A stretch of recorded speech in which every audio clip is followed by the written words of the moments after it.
네, 어떤 장에서도 수익을 추구하는 데이 트레이딩을 추구하고 있는 김영일 전문가의 전략입니다. 될 종목으로 빠르게 승부 보는 그 전략을 지금 함께하고 있으니까요. 유튜브 라이브 방송으로 김영일 전문가 만나보실 수 있고요. 또 오늘은 이재필 전문가가 여러분께 진짜 쉬운 진단을 준비하고 있습니다. 여러분 종목 지금도 받고 있으니까요. 전화 유튜브 채팅창 이용해 주시고요. 먼저 전화 주신 분 만나보도록 하겠습니다. 안녕하세요. 네, 안녕하세요. 네, 시청자님 어떤 종목이실까요? 네, 월덱스고요. 네. 26,500원에 30%입니다. 네, 26,500원에 매수를 해주셨고요. 비중 꽤나 실어주셨습니다. 네. 월덱스라는 종목 보니까 반도체 소모품 관련주인데요. 22,650원 오늘 종가를 기록하면서 시청자분께서 좀 손실을 보고 계시지만 사실 실적 추이를 봤을 때는 또 눈에 띄는 성장세가 매년 이어지고 있는 종목입니다. 어떤 부분 궁금하실까요? 요거를 한 1년 정도 가지고 있었는데, 네. 그래도 어느 정도 되면, 좀, 만회를 할 수 있으려는지, 제일 궁금합니다. 네. 1년 동안 보유하시는 기간에 하락세가 주로 이어졌다가 또 최근 몇 달 동안은 반등을 이어가지고 있는데요. 네. 점차 손실 줄여나가고 계십니다. 전략 네. 확인해 보겠습니다. 전문가님. 네. 네, 감사합니다. 자, 이 월덱스를 전에도 제가 종목 상담을 한번 해드린 적이 있는 것 같은데요. 저 다른 분이시겠죠. 근데 그때 말씀드리기를 되게 억울하게 빠진 종목입니다. 이런 말씀을 드렸었어요. 왜냐하면 지금 뭐 작년에 이 반도체 업황 자체가 되게 좀 안 좋았었죠. 그리고 악화일로로 가고 있는 그런 상황이었기 때문에 뭐 같이 묻어서 빠진 겁니다. 자, 이 월덱스는 저 실리콘 전극하고 링 같은 걸 만드는 회사인데요. 요거는 반도체 공정 중에 애칭 공정에서 그 사용되는 소모품입니다. 근데 요게 보면 지금 이쪽 월덱스 쪽 같은 경우는 상당히 환경적으로도 좀 더 좋아지는 게 뭐냐면 이 소모품 쪽이 비포 마켓이라는 게 있고 애프터 마켓이라는 게 있는데요. 제일 뭐 그냥 같진 않지만 그냥 비교하기 쉽게 말씀드리면 저 비포 마켓은 순정품, 뭐 차 이렇게 차로 따지면 차에 달려 나오는 부품들 이런 걸 얘기를 하는 거고 애프터 마켓은 거기에 따른 소모품 같은 거 갈아 끼우는 거 이런 거로 보셔도 좀 무방합니다. 근데 지금 아무래도 이 애프터 마켓 쪽이 가격이 싸죠. 그렇기 때문에 이 반도체 만드는 회사들 입장에서도 비포 마켓보다는 지금 애프터 마켓 쪽을 굉장히 선호하고 있어요. 그래서 이 월덱스 같은 경우도 뭐 실적이 계속 늘어나는 이유가 그런 겁니다. 자, 그리고 이 월덱스는 작년에 4분기 정도에 또 공장을 증설을 해서 가동하기 시작했습니다. 그래서 보시게 되면 작년 4분기 실적을 보시게 되면 재작년 4분기보다 굉장히 많이 좀 증가하는 모습이 나오고 있습니다. 자, 매출액이 작년 4분기에는 765억 정도였고 그 전년도에는 537억 정도였어요. 자, 영업이익도 마찬가지 훨씬 많이 늘어나는 모습이었습니다. 자, 공장 증설 효과가 올해는 온기로 저 1년 내내 이렇게 나올 수 있다라는 얘기로 해석할 수 있겠죠. 자, 그러면 계속해서 실적 부분들이 뭐 연도별로 보시게 되면 2020년보다 21년, 22년, 그리고 올해는 22년보다 더 좋은 매출액이 훨씬 늘어날 거예요. 그리고 영업이익도 마찬가지 계속해서 꾸준하게 늘어납니다. 올해 예상되는 영업이익이 제 생각에는 이 600억도 좀 넘지 않을까 싶은 생각이 드는데요. 일단 컨센서스 나오는 것들 보면 600억 정도가 나오는데요. 자, 그러면 주가가 뭐 이익 내는 거에 비해서 비싸지만 않으면 걱정 없이 들고 갈 수 있겠죠. 자, 시가총액이 3,740억 정도밖에 안 됩니다. 근데 이 영업이익이나 매출액이 계속 늘어나는 회사들 같은 경우는 프리미엄을 줘도 모자란데요. 지금 디스카운트를 받고 있다는 얘기예요. 자, 그러면 주가 자체는 굉장히 저평가된 상태다라고 보시면 될 것 같고요. 향후에 뭐 계속해서 지금 삼성전자가 감산을 결정하면서 아마 지금 뭐 2분기를 바닥으로 해갖고 뭐 3분기부터는 조금 뭐 나아질 거다라는 그런 희망들이 조금 있는데요. 뭐 지금 가만히 생각해 보면 반도체 업종들이 지금보다 나쁠 수는 없을 것 같아요. 어쨌거나 뭐 나아지든지 어떻게 되든지 그 부분은 두 번째로 치더라도 더 나빠질 게 없다라는 얘기입니다. 그러면 이 월덱스는 작년에 그렇게 안 좋아지는 상황에서도 매출이 늘고 실적이 증가했어요. 올해 같은 경우는 조금만 도와준다라면 많이 늘 수도 있을 것 같고 그렇지가 않다고 하더라도 작년보다 실적은 좋아질 겁니다. 자, 그러면 뭐 이거 걱정 없이 그냥 쭉 좀 이렇게 길게 들고 가시는 게 좋겠다라는 생각이고요. 일단 지금 우리 시청자님이 26,000원대 매수를 하셨는데 조금 장기적인 관점으로 보신다라면 그 돌파가 가능할 것 같아요. 그리고 뭐 그렇게 길지 않은 시간 내에 그러니까 뭐 한 3분기 지금 2분기는 이제 뭐 중반 정도까지 왔으니까요. 한 3분기 내에 뭐 한 27,000원대 정도 그 정도까지는 갈 수 있을 것 같고요. 조금 더 기다려 보신다라면 3만 원 정도까지도 볼 수 있겠다. 이렇게 말씀드리겠습니다. 네, 시청자님. 네. 네, 좀 억울한 측면이 있습니다. 주가가 빠진 부분에 대해서요. 네. 네, 긍정적인 평가가 나왔는데요. 어떠신가요? 뭐, 그 영업이익이 좋다라는 걸 알고 있었기 때문에 네. 그 이제 계속 들고는 있었는데 그래도 다른 반도체주에 비해서 잘 못 가서 좀 걱정이 좀 많았었어요.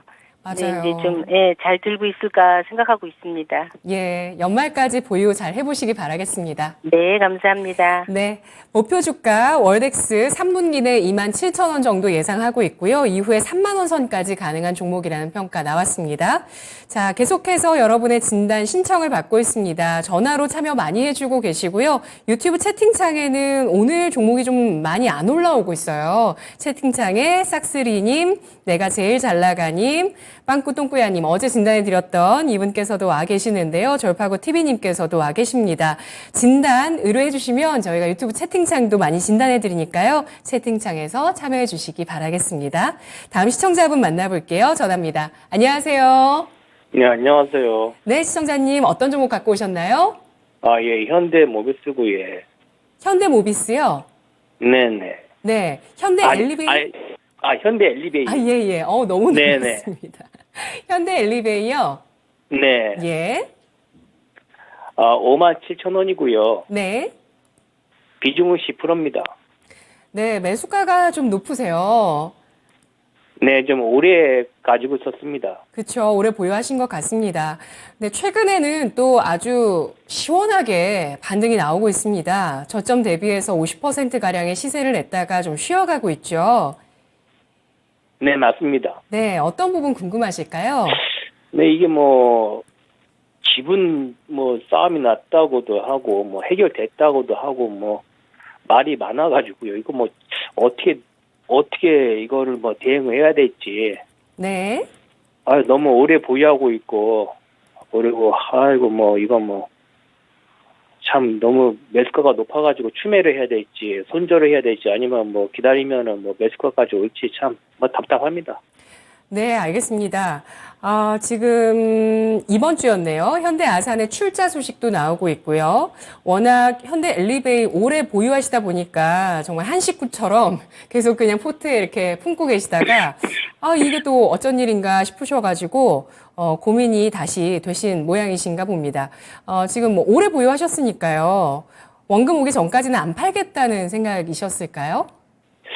예, 추매를 오히려 지금 매수가보다 더 높았거든요. 예. 좀 높았는데, 근데 추매를 해가지고 한 번 더 낮췄습니다.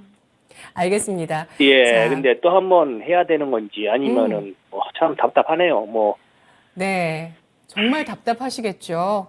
전문가님, 지금 57,000원까지 단가를 낮췄는데 예. 추가 매수 타이밍일까요? 자, 추가 매수를 하기에는 조금 적절한 종목은 아니다라는 생각이고요. 자, 이 뭐든지 시장이 좋아할 때가 있죠. 이 현대엘리베이 같은 경우는 시장이 가장 좋아할 때가 북한하고 친했을 때, 북한하고 왔다 갔다 할 때, 그럴 때 시장이 가장 좋아하는 종목인데요. 지금은 그런 쪽하고는 전혀 거리가 먼 상황이기 때문에 시장이 좋아할 만한 그런 부분도 아닙니다. 그리고 또 현정은 회장한테 승소를 해서 2천억을 받았다. 이런 내용들 때문에 또 주가도 좀 움직이기도 했습니다. 하지만 근본적으로 이 기업의 주가가 잘 올라가려면 실적 부분들이 증가가 되는 모습을 보여줘야 되고요. 그렇지 않고 또 향후에 대한 기대감이라도 아주 강하게 있으면 주가는 움직이는 경우가 있죠. 그런데 이 현대엘리베이 같은 경우는 그런 부분들이 보이질 않죠. 지금 뭐 우리나라 이 현대엘리베이가 실적이 좋아지려면 뭐 그런 부분들, 뭐 건설 경기가 되게 많이 좋아져야 되겠죠. 그런데 지금 뭐 현재 뭐 부동산 PF를 비롯해 갖고 우려감들만 이렇게 있는 상황이고요. 그렇게 썩 좋은 그런 모습이 아니다라는 거예요. 자, 그래서 일단 실적 부분들 한번 살펴보게 되면, 자, 매출은 뭐 좀 어느 정도 조금 늘었다 줄었다 이런 모습이 나오고 있는데요. 이익 부분들을 보게 되면 굉장히 안 좋습니다. 2020년에 뭐 그래도 매출액 1조 8천억 정도였는데 1,500억 정도 영업이익이 났어요. 근데 작년의 경우를 보면 이때보다 매출액이 훨씬 더 많이 늘어났죠. 2조 1천억 정도 매출을 했는데 영업이익이 430억밖에 되지 않는다라는 겁니다. 자, 이거 영업이익률이 굉장히 낮은 상태예요. 자, 그래서 이게 주가가 뭐 2% 약간 넘는 수준밖에 안 되죠. 주가가 좀 탄력을 받으려면 이 영업이익에 대한 개선이 있어야 됩니다. 그런데 지금 뭐 주변 환경들 뭐 이런 것들이 그렇게 만만치는 않은 그런 상황이에요. 그리고 일단 수급적으로도 보시면 그렇게 크게 썩 좋은 수급은 아닌 것 같습니다. 자, 여기 급등할 때는 저 뭐 기관들하고 매수가 조금 들어왔었어요. 그런데 오르고 난 다음에 보시게 되면 이쪽 외국인 쪽에서는 계속해서 좀 매도가 이렇게 쏟아지고 있는 모습입니다. 그래서 일단 지금 이렇게 강하게 올라온 부분들, 이런 부분들 같은 경우는 뭐 조금 지속되기는 좀 어렵다라는 그런 생각이 들고요. 자, 근데 시청자님께 지금 57,000원에 매수를 하셨는데 지금 손절치기는 늦은 것 같습니다. 지금 뭐 오래 갖고 계셨는데 벌써 지금 뭐 손절을 감행해야 될 그런 자리는 넘어서 버렸으니까, 자, 지금 뭐 우리나라 같은 경우도 그 부분에 기댈 수밖에 없을 것 같아요. 대선 공약에서 뭐 아파트 230만 호 짓겠다 이런 부분들이 있었으니까 그 부분이 조금 이행이 되는 과정이 되면 조금 나아질 수 있을 테니까요. 일단 지금 현재 상태에서는 보유하고 계신 거 일단 보유 의견만 말씀드리겠고요. 다만 이 주가가 기본 가치가 있으니까 3만 원 아래 선으로 떨어진다라면 그때는 뭐 추가 매수도 한번 고려를 해볼 수 있을 것 같습니다. 현재 상태에서는 좀 길게 들고 가시는 게 뭐 그 수밖에 없을 것 같고, 3만 원 아래 구간이 온다라면 그때는 지금 10% 보유하고 계시니까 한 5% 정도만 또 추가로 매수해 보는 전략 말씀드리겠습니다. 네. 그러면은 매도는 얼마 정도에 하는 게 좋을까요? 시간이 많이 걸릴 것 같은데요, 이거는. 아, 그런가요? 예, 시간이 많이 걸릴 것 같은데. 네. 지금 일단 말씀드렸듯이 건설 경기 부분들, 이런 부분들이 좀 좋아져야 되거든요. 네. 올해는 어려울 것 같고요. 내년 정도는 돼야 되지 않을까 싶은 생각이 드는데, 기술적으로 뭐 이렇게 좀 올라온다라면 한 4만 원대, 한 4만 3천 원대 정도, 그 정도까지는 좀 반등 가능성은 있어 보입니다. 하지만 단기간에 기대하기는 조금 무리다, 뭐 이런 생각이 듭니다.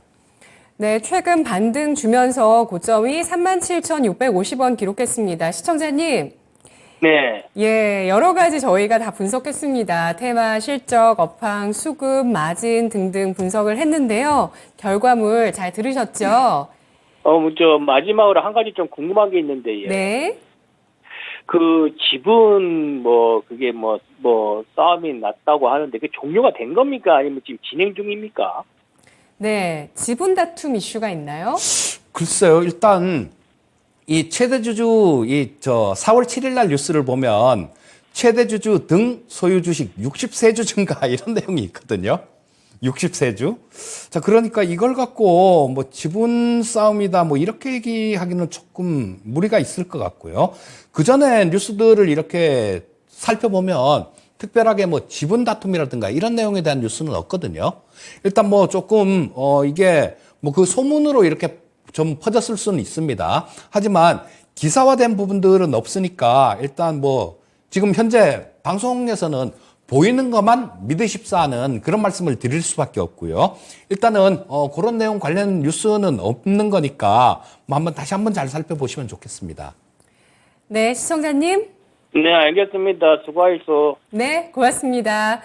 현대 엘리베이터 보유 기간이 조금 길어질 수도 있겠습니다. 손절보다는 보유 의견 제시를 했고요. 3만 원 아래에 추가 매수 고려 가능하다. 비중 5% 제시를 했고요. 내년 목표 주가 4만 3천 원 선까지의 반등 가능성 보고 있습니다. 다음 시청자분 전화로 만나볼게요. 안녕하세요. 네, 여보세요. 네, 시청자님. 예, 수고 많습니다. 안녕하세요. 어떤 네. 종목이실까요? 한국내화, 네. 매수가는 4,500원입니다. 비중 얼마실까요? 비중은 15%입니다. 네, 15%에 4,500원 매수가신데요. 오늘 종가가 3,500원 나왔습니다.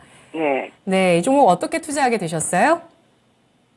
TV에서 이게 좀 오래됐거든. 3년이 넘었거든요. 아, 네네. 그래갖고, TV 나와가지고, 전문가님이 좋다면서 그렇게 말씀하시길래, 그때 내가 처음, 주식을 시작할 때였는데, 그래갖고, 매수를 하게 됐습니다. 근데 네. 지금까지 들고 있거든요. 어머, 우리 시청자님 첫사랑이시네요. 어머, 첫사랑 그래갖고, 같은 종. 아니, 네. 목표가하고, 네네네.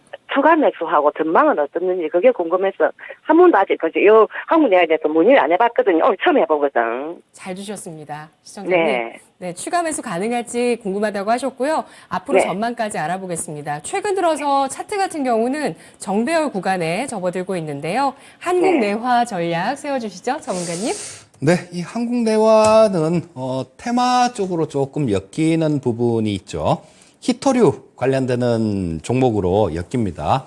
최근 중국 쪽에서 뭐 일본 쪽에다가 히토류 자석 수출 안 하겠다. 뭐 그리고 미국 쪽에서도 뭐 중국을 배제하려는 그런 법안들 이런 부분들이 나오다 보니까 중국 쪽에서도 좀 당하고 있다가 뭐 그런 생각을 좀 하나 봐요. 이제 더는 당할 수 없다. 뭐 이런 생각을 하는지 뭐 보복할 수 있는 그런 카드를 조금 꺼내려고 뭐 그렇게 좀 행동에 나서고 있고요. 지금 중국의 행보는 이 미국하고 같이 양립할 수 없는 뭐 그런 상황까지 와버렸습니다. 그렇기 때문에 이 히토류 관련되는 부분들은 계속해서 좀 심심하면 한 번씩 이렇게 시장의 이슈로 이렇게 나올 수 있는 부분들이다라는 생각이에요. 자, 뭐 지금 같은 경우도 마찬가지로 우리나라 최근 들어서 이번 주에도 유니온 머티리얼즈 이런 부분들 상당히 좋았었고, 지난주에도 좀 좋은 긍정적인 움직임들 나왔었죠. 자, 이 한국내화 같은 경우는, 그쪽에 대장주로 이렇게 가는 종목은 아니에요. 조금 뒤따라 움직이는 그런 종목에 속하는데, 최근 들어서는 조금 강한 움직임들, 이런 것들도 보여주곤 합니다. 우리 4월 25일 날, 그러니까 엊그제 화요일 날, 이게 24%까지 올라간 게 그런 내용 때문이었어요. 히토류 관련되는 내용 때문이었으니까. 자, 요런 것들은, 중국 쪽에서도 계속 좀 무기로 쓰려고 할 겁니다. 그러니까 심심하면 한 번씩 이렇게 움직일 수 있는 그런 종목이다라고 보시면 될 거고요. 자, 일단 실적 부분들은 조금씩 이렇게 증가하고 있는 모습이에요. 작년, 재작년, 그리고, 올해, 그러니까, 작년이, 재작년보다 좋았고, 재작년보다 작년이 좀 좋았습니다. 매출액도 계속 증가하고 있는 그런 모습이기 때문에, 지금 현재 시가총액이 1,400억 정도 되면, 그렇게 무리한 주가 수준은 아니다라고 볼 수 있을 것 같고요. 그래서 일단 지금 현재 상태에서는 좀 등락폭은 이렇게 왔다 갔다 할 수 있어요. 그리고 좀 올라오면 기관들하고 외국인들은 좀 매도하고 있는 그런 상황이긴 한데요. 이런 조그만 종목들이 테마로 한번 움직이면 좀 투기적인 시세가 나오는 경우가 있으니까, 그리고 요즘 같은 경우는 또 그런 움직임들이 상당히 좀 많이 나오는 것 같아요. 네. 자, 그래서 일단 지금 15%를 보유하고 있는 상황에서 이 테마하고 관련되는 부분들을 추가 매수하는 건 조금 무리가 있다라는 생각이고요. 일단 좀 기다리시다 보면 중국 쪽에서 만약에 조금 센 얘기가 나온다라면 5,000원대 근처 정도까지는 갈 수 있을 것 같아요. 자, 지금 보시는 차트가 주봉 차트인데요. 자, 여기서 5,000원대 근처에서 굉장히 많이 거래된 부분들이 있습니다. 그러면 여기서 물리신 분들도 되게 많다라는 얘기예요. 그러면 이분들 같은 경우는 내가 그 가격까지만 올라오면 내가 판다라고 단단히 벼르고 있을 겁니다. 자, 일단 지금 현재 상태에서는 조금 보유 의견을 말씀드리겠고요. 자, 5,000원 근처 정도, 그 정도까지는 좀 테마 쪽으로 작용하다 보면 움직일 가능성이 있다라는 생각입니다. 자, 현재 상태에서 보유 의견 말씀드리겠고, 추가 매수는 하지 마십사 하는 말씀을 드리겠고, 5,000원 근처 정도까지 올라오면 정리하는 전략 말씀드리겠습니다. 네, 시청자님 추가 매수 무리가 있다고 합니다. 네. 네, 전략 잘 챙기시고요. 네. 예, 이 종목 5,000원에 매도 준비하셔야겠습니다. 아, 예, 고맙습니다. 네, 고맙습니다. 네, 수고하세요. 네, 한국내화 히토류 테마로 움직이는 종목이고요. 실적이 꾸준하다는 점에서 한 번의 들썩임 혹은 중국 쪽에서 나올 강경한 발언이 있다면 움직임 나타날 수 있는 종목이라고 보고 있습니다. 추가 매수 하지 마시고 5,000원까지 목표가 보시기 바라겠습니다. 다음 시청자분 유튜브 채팅창에 와 계신 분이신데요. 유지영 님이십니다. SAMZ 엔터 32,500원에 매수를 해주셨고요. 비중은 15% 갖고 계시는데요. 전망 부탁합니다 라고 글 남겨주셨습니다. SAMZ 엔터가 상장 이후에 쭉 올라서다가 17,000원대에서 5만 원까지 쭉 갔다가 다시 쭉 밀려나고 있습니다. 1월에 고점을 형성하고 나서 지금 벌써 3개월 넘게 조정 구간인데요. 캐치 티니핑 아시나요? 전문가님? 그게 뭐죠? SAMZ 엔터. 예. 예, 그 캐치 티니핑. 캐치 테이핑은 모르겠는데요. 네, 진단 부탁드리겠습니다. 예. 네. 이 SAMG 엔터는 애니메이션 같은 것들, 이런 것들을 주로 하는 그런 기업이죠. 자, 그리고, 지금 최근 들어서 신규 상장 종목들, 이런 종목들에 대해서 좀 매수 문의를, 종목 상담들을 좀 많이 받게 되는데요. 이 SAMG 같은 경우도 지금 12월 달, 작년 12월 달에 신규 상장된 종목입니다. 그리고 공모가가 17,000원 정도 수준이니까 공모가 대비해서 좀 급등을 했던 그런 종목이에요. 보시면 1월 달에 5만 원까지 올라갔었으니까 상당히 높이 올라간 상황이었죠. 자, 이 신규 상장 종목들을 매매하실 때는 굉장히 좀 주의를 기울이십시오 하는 말씀을 자주 드리는데요. 지금 이 종목도 마찬가지다라고 보셔야 되겠죠. 자, 12월 달에 정확히 12월 6일 날 상장이 됐으니까 6월 6일이 되면 6개월이 될 겁니다. 자, 보호예수 물량들이 이렇게 풀리는 기간들이 있는데요. 상장되고 보름, 한 달, 석 달, 6개월, 1년 이렇게 보호예수 물량들이 풀리게 되는데, 자, 그런 것들을 감안한다라면 이게 좀 그렇게 좀 안심할 수 있는 그런 종목은 아니다라는 생각이고요. 지금 이익 나는 부분들, 이런 부분들을 조금 살펴봤는데 2022년에도 적자예요. 적자고 지금 올해 같은 경우는 지금 실적에 대한 그런 부분들이 안 나옵니다. 원래 상장되고 난 다음에 최근 6개월 정도? 요 정도는 일단 실적 발표를 이렇게 공식적으로 이렇게 안 해도 되는 그런 부분들이 있기 때문에 1분기 실적도 제대로 지금 나오지 않는 상황인데, 자, 이거 신규 상장된 종목들도 실적이 자랑스러우면 그냥 실적 발표를 하죠. 근데 안 하고 그런 부분들을 보면 실적 부분들은 그렇게 썩 좋지는 않다라는 생각이고요. 자, 다만 기술적인 부분들을 본다라면 지금 기술적으로는 지지를 받을 수 있는 그 가격대 근처까지는 왔다라는 생각이에요. 왜냐하면 보시면 이쪽에 신규 상장되고 난 다음에 쭉 이렇게 옆으로 한동안 한 달 가까이 횡보했던 그런 자리가 있죠.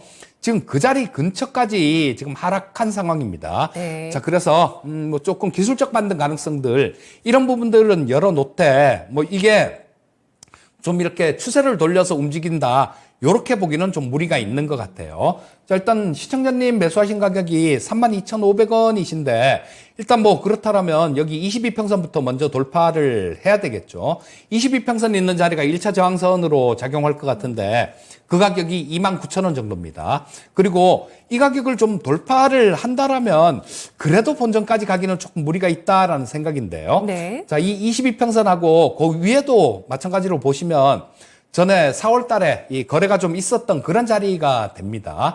자, 우리 시청자님 만약에 좀 가능하시다라면 여기서 한 3만 원 근처 정도, 이 정도에서 일단 정리를 하시고 엔터주들 다른 쪽으로 좀 대형 기획사들 이런 쪽으로 살펴보시는 게 좀 더 낫지 않나 싶은 생각이 듭니다. 네. SAMG 엔터 신규 상장주인 만큼 주의가 필요한 종목이라고 평가합니다. 실적은 볼 게 별로 없을 것 같다라고 전망을 해주셨고요. 최근 들어서도 뚜렷하게 내세울 만한 부분이 없습니다. 여지껏 또 1분기 실적 나오지 않고 있다는 점에 대해서도 주목을 해주셨는데요. 캐치티핑이라는 애니메이션을 제작을 했고 사실 그 상장 이전에 우리나라에서도 시청률로 또 굉장히 크게 이 애니메이션이 나오기도 했습니다. 거의 20% 가까운 시청률을 보여주기도 했었고요. 이후에 상장 후에는 중국 최대 OTT에서 또 1위를 기록했었던 애니메이션을 보유하고 있는데요. 목표가는 29,000원 1차 제시를 했는데 3만 원 선 근처에서 매도하자는 전략 제시했습니다. 기술적 반등 잘 이용해 보시죠. 다음 시청자분 만나보겠습니다. 유튜브 채팅창에 올라온 종목인데요. 평생 존버님께서 에코프로 HN 가지고 와주셨습니다. 77,500원에 20% 비중 갖고 계시고요. 계속 가져가야 되나요? 라고 질문 주셨는데요. 에코프로 그룹주 에코프로 HN 오늘 종가가 74,400원에 마감되면서 오늘 이 종목도 역시 6% 상승하면서 에코프로 그룹주의 반등에 동참했습니다. 아직은 10% 손실이신데요. 이재필 전문가님 어떻게 전략 세울까요? 자, 이 에코프로 HN 같은 경우는 또 에코프로에서 환경사업 부문들 이런 것들을 따로 떼내서 만든 물적 분할한 그런 기업이죠. 그리고 탄소 감축 이런 부분들하고 좀 연결이 됩니다. 자, 실적 부분들을 좀 살펴보게 되면 실적 부분들은 좀 이렇게 좋아지는 그런 모습이 나오고 있는데요. 이 주가 수준 자체는 그렇게 싼 주가는 아니다라는 생각입니다. 지금 에코프로 HN의 좀 이 시가총액이 1조 700억 정도 되는 기업인데요.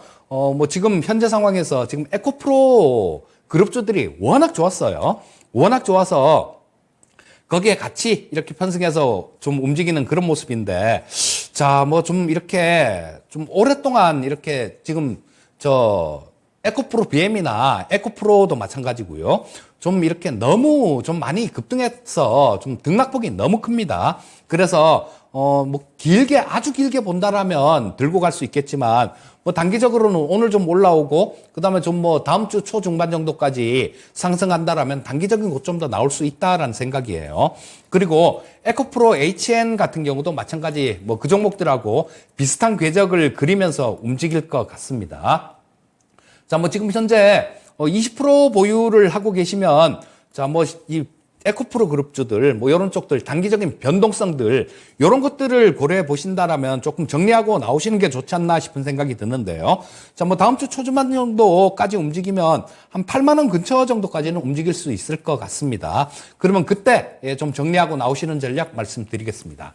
네, 평생 존버님께서 닉네임 이렇게 평생이신데 단기 목표 주가 제시해 드렸습니다. 에코프로 HN 밸류 부담이 있다고 판단하고 있고요. 그리고 다음 주에 단기 고점 형성 가능성 아직은 좀 더 어떤 일정 수준의 조정도 필요하다는 관점입니다. 오늘 60일 이평선을 지지하는 모습이었지만 다음 주 정도에 8만 원의 목표 주가 제시하면서 이 선에서 정리하자는 전략 보고 있습니다. 다음 시청자분 유튜브 채팅창에 박명희님 오셨는데요. 고바이오랩 비중 10% 갖고 계십니다. 평 단가가 19,450원인데요. 계속 내려갑니다. 어찌해야 할까요? 라고 질문 주셨습니다. 고바이오랩 오늘 종가가 13,800원을 기록하면서 4%의 조정이 나왔고요. 이분께서 손실이 꽤 크십니다. 이재필 전문가님 대책 필요할 것 같은데요. 자, 이 제약바이오 쪽이 그렇게 만만치는 않은 그런 섹터죠. 그리고 이 고바이오렉 같은 경우는 마이크로바이옴 관련주로 이렇게 분류가 되는데요. 이쪽이 성장성들은 굉장히 좀 있는 그런 섹터는 맞습니다. 그리고 얼마 전에 세계 최초로 먹는 경구용 마이크로바이옴 치료제도 승인이 됐다라는 그런 뉴스도 있었고요. 하지만 지금 이 제약바이오 쪽에 대해서는 그런 생각입니다. 제약바이오 쪽이 강하게 상승하려면 분명히 어떤 모멘텀이 있어야 되는데 그 모멘텀은 시중의 유동성이라는 그런 모멘텀이 이 제약바이오 주식들 전체 움직임을 좌우할 겁니다. 하지만 지금 이런 쪽을 전체적으로 기대하기는 좀 어려운 그런 상황이죠. 왜냐하면 연준의 경우에도 마찬가지로 다음 주에 통화정책회의가 있는데 거기서 금리를 0.25를 인상할 거예요. 그리고 그 다음에는 뭐 동결된다라는 그런 전망이 우세한데 이게 동결되는 거죠. 동결되는 겁니다. 금리를 뭐 인하하고 물론 뭐 시장에서는 하반기에는 금리 인하를 할 것이다라는 그런 예상들도 좀 있지만요. 이 제약바이오 쪽 섹터 이런 쪽에까지 골고루 이렇게 온기가 퍼질 정도로 그 정도의 뭐 완화 정책은 당분간 못할 겁니다. 왜냐하면 지금 인플레이션에 대한 우려감들이 있기 때문에 지금 그 한 가지만 조금 들어봐도요. 이 지금 경기 침체에 대한 우려감들 뭐 이런 부분들이 있어서 인플레가 떨어진다라는 뭐 그런 부분들이 저 경기 침체가 되게 되면 인플레가 떨어지겠죠. 하지만 여기에 또 복병이 하나 있습니다. 그게 뭐냐 하면 지금 뭐 러시아 쪽에서 좀 그렇게 얘기하고 있죠. 다음 달 5월 18일까지인데 흑해 곡물 협정을 맺은 게 있는데요. 이 부분을 뭐 현재 상태라면 우리가 요구하고 있는 게 전혀 이루어지지 않아서 뭐 이거는 우리는 저 곡물 협정을 연장을 안 할 수도 있다라는 이런 얘기들을 하고 있어요. 그러면 이런 부분들은 미국의 인플레이션을 자극할 수 있습니다. 그렇다면 연준도 좀 마음 놓고 이렇게 이 돈을 풀거나 그러질 못할 거예요. 그러면 제약바이오 쪽 전체적으로도 그렇게 좀 쉬운 상황은 아닐 것 같습니다. 자, 보시면 그리고 여기서 지금 최근 들어서 좀 이렇게 급등한 모습은 나왔는데요. 그 급등하고 난 다음에 보시면 여기 기관 쪽들 굉장히 신나서 매도를 하고 있죠. 외국인들 같은 경우도 뭐 조금 샀다 팔았다 하고 있는데 이 외국인들의 경우에도 매도 물량이 좀 많습니다. 그리고 이 신용 쪽은 여기서 올라왔을 때 신용이 상당히 많이 늘어났어요. 자, 쭉 이렇게 늘어나는 모습이죠. 그리고 최근까지도 신용 물량이 늘어나는 모습입니다. 자, 요거 신용 조금 먼저 이렇게 들어가신 분들 같은 경우는 지금 조금 좀 그 매물 압박 이거 정리해야 되나? 뭐 그렇게 조금 시달리고 있을 가능성도 있고요. 그래서 그렇게 크게 강하게 뭐 이렇게 올라오는 걸 기대하기는 조금 어렵다라는 생각이고요. 일단 뭐 기술적 반등 정도 그 정도를 노려봐야 될 것 같은데 자, 기술적 반등이 나온다라면 저 목표가는 22평선 근처 정도 그 정도까지 설정해 볼 수 있을 것 같고요. 그렇다고 하더라도 우리 시청자님 매수하신 가격대까지는 안 될 겁니다. 17,000원대 정도까지 이 반등이 나오면 뭐 그쪽에서는 좀 정리를 해야 되겠다라는 생각이 들고요. 자, 조금 보유하셨다가 17,000원대 정도에서 정리하는 전략 말씀드리겠습니다. 네, 이분께서 너무 뒤늦게 들어가신 건가요? 그러신 것 같아요. 네. 지금 올라올 때 19,000원이었는지 떨어질 때 19,000원이었는지 모르겠는데요. 네. 이 확률적으로 보면 떨어질 때 잡으셨을 확률이 좀 더 많으실 것 같습니다. 네, 올라갈 때 만약에 이 가격이었어도 수급을 보시면 수급을 확인했으면 안 샀을 수도 있었을 거예요. 그렇죠. 지금 여기 올라갈 때도 보시게 되면요. 자, 여기 이렇게 쭉 올라오는 과정이 나오죠. 여기서도 외국인들이 이렇게 매도를 하고 있지 않습니까? 기관들도 마찬가지 매도를 하고 있고요. 자, 그러니까 뭐 이런 부분들은 꼭 좀 확인을 하고 매매를 하시는 게 가장 좋다라는 생각입니다. 알겠습니다. 고바이오랩입니다. 17,000원대까지 반등했을 때 손절하는 전략을 제시했습니다. 이제 마지막 시청자분 남아있는데요. 안녕하세요. 시청자님 연결되셨습니다. 네, 안녕하세요. 네, 어떤 종목 있으실까요? 네, 제가 2007년도쯤에 친구 따라서 KT라는 종목을 47,687원에 샀었어요. 네. 예, 그리고 외국에 오래 갔다가 이제 주재원으로 나가 있다가 들어와서 보니까 가격이 엄청 이렇게 하락돼 있더라고요. 네. 근데 이거를 팔아야 되는지 어떻게 할지를 모르겠더라고요. 아, 비중은 얼마실까요? 비중은요, 한 10%, 15%, 네. 네. 이 종목을 사시고 해외 주재원으로 갔다 오시는 동안 16년 네. 동안 주가가 네. 많이 내려갔습니다. 오늘 종가 기준으로는 29,900원 선 기록했고요. 네. 그래도 또 2020년 바닥에 비해서는 올라서긴 했는데, 네, 정말, 골칫덩이실 것 같대요. 그렇죠? 예, 시청자님, 저희가 네. 이즈필 전문가 전략을 통해서 이 종목 한번 잘 해결해 보도록 하겠습니다. 네. 네, 들어보시죠. 예, 시청자님 네. 16년 정도 보유하고 계셨던 것 같은데 그럼 배당은 꽤 많이 이렇게 쌓여 있을 것 같습니다. 네. KT가 대표적인 고배당 주식이니까 자, 뭐 이런 부분들 한번 생각을 해보면요. 자, 한번 우리 지금 이 통신주들 같은 경우는 SK텔레콤도 그렇고 2000년이 가장 꼭대기였어요.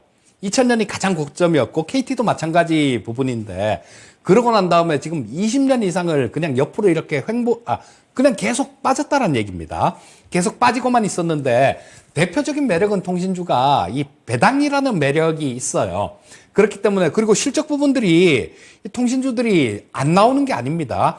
또 하나 통신주의 약점은 뭐냐면 외국인들의 이 지분 제한이 한도가 있습니다. 자, 그래서 이 뭐 SK텔레콤이나 KT 같은 경우 뭐 이런 통신주들이 못 가는 이유 중에 하나도 그런 부분인데요.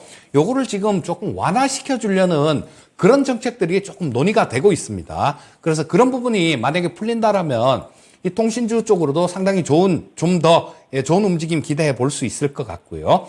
자, 현재 상태에서는 시청자님 좀 버티시는 게 좋을 것 같아요. 지금 16년 동안 보유하고 계셨으니까 이 배당이라는 거, 그 부분을 조금 고려해 보시면서 좀 계시다 보면 매수하신 가격대 정도까지는 뭐 한 번씩 이렇게 올라오는 게 또 KT의 성격입니다.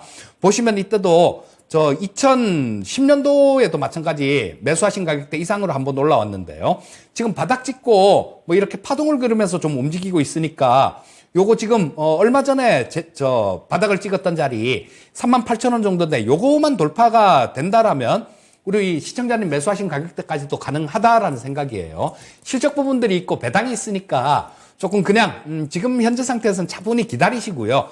기다리시고 뭐 계속 배당 이렇게 받으시면 되는 거니까 그러다가 매수하신 가격 근처 정도까지 오면 그때 정리를 하시는 게 좋을 것 같습니다. 현재 상태에서는 그냥 보유만 하시는 게 좋을 것 같습니다. 시청자님, 네네. 네, 배당 받으신 거 생각나세요? 금액이 어느 정도일지는, 그쵸? 네네. 추가 매수는 어떤가요? 아, 추가 매수 어떨까요? 추가 매수는 좀 너무 무거운 종목이에요. 이 KT가 너무 무겁기 때문에 또 추가 매수를 하면 또 지겨울 수 있으니까 그냥 지금 현재 보유하고 계신 그거만 보유하시는 게 좋겠다. 뭐 이런 생각입니다. 아, 네. 감사합니다. 38,000원 돌파가 관건이라고 합니다, 시청자님. 네. 네, 매수가까지 회복 기다려 보시기 바라겠습니다. 오늘 KT를 마지막으로 진단 마무리할 텐데요. 자, 이제 내일장의 전략 세워보도록 하겠습니다. 이재필 전문가님, 오늘 드디어 반등이 나왔습니다. 예, 양대 지수 다 반등을 했는데요. 예. 내일장 어떻게 대응할까요? 자, 뭐 코스피 시장, 코스닥 시장 6일 연속 하락하고 반등이 나오는 모습이죠. 자, 지금은 뭐 반등이 좀 기대될 수 있는 그런 자리에서 나온 반등이다라고 보시면 될 것 같고요. 오늘 아침에 저점을 찍은 게 코스피 시장, 코스닥 시장 전부 다 마찬가지 60일 이평선을 콕 찍었습니다. 원래 22평선이 강하게 올라오고 있기 때문에 여기서 좀 지지를 기대를 해봤는데 그 부분은 힘없이 무너뜨렸어요. 그만큼 좀 하락하려는 에너지도 강하다 이렇게 보시면 될 것 같고요. 자, 지금 현재 62평선의 지지를 받았기 때문에 좀 더 추가로 반등할 가능성은 열려 있다라는 생각입니다. 대략의 목표치를 좀 살펴보면 이 코스피 시장 같은 경우는 2,520포인트대 정도 요쯤에선 저항을 받을 수 있을 것 같고요. 코스닥 시장도 마찬가지 한 875포인트 정도가 일단 1차적인 저항선으로 보여집니다. 자, 지금 미국 쪽에 뭐 살펴보게 되면 큰 틀에서 보시면요. 목표치를 요 정도까지 1차로 보는 이유는 신용경색 우려감이 좀 많이 있죠. 자, 그리고 지금 미국의 부채 한도 관련된 협상들이 아마 진행이 될 겁니다. 지금 하원에서 통과된 거 이건 폐기가 될 거예요. 그렇다면 이런 부채 협상 관련되는 부분들이 진행되면서 조금 시장에 진통이 있으면 시장의 변동성이 커질 수 있는 그런 부분들이 있고요. 자, 지금 현재 시장은 다수의 불확실성이 존재하고 있는 시장이기 때문에 뭐 좀 빠졌다 올랐다 왔다 갔다 하는 그런 과정에서 기술적 반등 정도로 이해를 하시면 좋을 것 같고요. 일단 뭐 관심 섹터는 풍력 쪽, 뭐 이런 쪽들, 태양광 쪽은 또 미국에서 중국 태양광 패널, 뭐 이거 압수했던 것들, 압류됐던 것들, 그런 거 해제하고 막 그런 부분들도 있기 때문에 약간 좀 못 믿었고요. 풍력 쪽 섹터들, 뭐 요쪽 한번 살펴볼 필요가 있을 것 같고요. 그 다음에, 우크라이나 전쟁 관련해갖고 5월엔 좀 거세질 가능성이 많아 보이니까, 뭐 방산 쪽 섹터도 좀 관심 있게 보십사, 요렇게 말씀드리겠습니다. 네, 알겠습니다. 미국 부채 한도 문제 해결까지 진통 예상되고 있습니다. 오늘 60일 이평선 지수가 지지하면서 반등의 중심에서 사실 배터리가 있어서 많은 분들이 내 포트에는 2차 전지가 없네라고 글 주셨는데요. 에코프로가 18% 급등했죠. 하지만 이재필 전문가는 조정 시에 풍력과 방산주 쪽으로 비중을 늘려보자라는 전략을 제시하고 있습니다. 이재필 전문가님 오늘 분석 고맙습니다. 예, 감사합니다. 네, 지금까지 투자 판단에 도움드릴 수 있는 내용들 알아봤습니다. 다만 주가의 상승과 하락을 보장하지 않는다는 점 유의하시면서 투자에 나가시면 좋겠습니다. 2500선 다시 복귀하더라도 또 저항도 예상하셔야 되는 구간이라고 보고 있는데요. 내일 금요일장 어떨까요? 내일장 잘 보내시고 마감하면 저희 진짜 쉬운 진단 오후 4시 여러분 함께해 주세요. 고맙습니다.